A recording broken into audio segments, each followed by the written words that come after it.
കർത്താവെ, അങ്ങയോടൊരു അനുഗ്രഹം ചോദിക്കുകയാണ്, അങ്ങയുടെ അനുവാദം ചോദിക്കുന്ന നേരമാണ് ഈ സമയം. കുടുംബത്തിന് വേണ്ടി നമ്മൾ നിശ്ചയിച്ചുറപ്പിച്ചിട്ടുള്ള നമ്മുടെ എല്ലാ നിയോഗങ്ങളും സമർപ്പിച്ചേ. മക്കളുടെ ഭാവിക്ക് വേണ്ടിയിട്ടുള്ള, അവരുടെ പഠന കാര്യങ്ങൾക്ക് വേണ്ടിയിട്ടുള്ള, അവരുടെ ജോലിക്ക് വേണ്ടിയിട്ടുള്ള നമ്മളുടെ എല്ലാ പരിശ്രമങ്ങളെയും ഒന്ന് സമർപ്പിച്ച് ഈശോയോട് ചോദിച്ചിട്ടാണോ നമ്മളത് ചെയ്തേക്കണേ? തമ്പുരാനോട് അനുവാദം ചോദിച്ചിട്ട് വേണം മുന്നോട്ട് പോകാൻ. മക്കളെ, മീൻ വല്ലതും കിട്ടിയോ? ഈ രാത്രി മുഴുവൻ അധ്വാനിച്ചിട്ട് ഞങ്ങൾക്കൊരു ചെറുമീൻ പോലും കിട്ടിയിട്ടില്ല എന്ന് പറഞ്ഞ് പ്രയാസത്തോടെ അവൻ്റെ മുഖത്തേക്ക് നോക്കുന്നവരുടെ അടുത്ത് ചെന്നിട്ട് അവൻ പറയുന്നുണ്ട്, നിങ്ങൾ വഞ്ചിയുടെ വലതുവശത്ത് വലയിട്.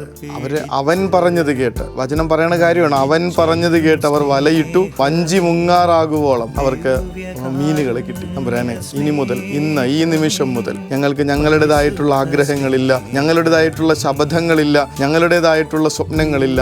നിന്റെ അനുവാദത്തോടുകൂടെ മാത്രം കാരുണ്യവാനും ആർദ്രഹൃദയനുമായ കർത്താവിൻ്റെ കരങ്ങളിലേക്ക് എനിക്ക് നിന്നെക്കുറിച്ചൊരു പദ്ധതിയുണ്ട്. അത് നിന്റെ നാശത്തിനുള്ള പദ്ധതിയല്ല, നിന്റെ ക്ഷേമത്തിനുള്ള പദ്ധതിയാണെന്ന് നമ്മുടെ കുടുംബങ്ങളെ നോക്കി, നമ്മുടെ പ്രിയപ്പെട്ടവരെ ഓരോരുത്തരെയും നോക്കി, നമ്മെ എല്ലാവരെയും നോക്കി പറയുന്ന തമ്പുരാൻ്റെ കരങ്ങളിലേക്ക്, തിരുക്കരങ്ങളിലേക്ക് നമ്മുടെ ആഗ്രഹങ്ങളും നമ്മുടെ കുടുംബത്തിൻ്റെ നിയോഗങ്ങളും സമർപ്പിച്ച് ഈ നിമിഷം പ്രാർത്ഥിക്കുക.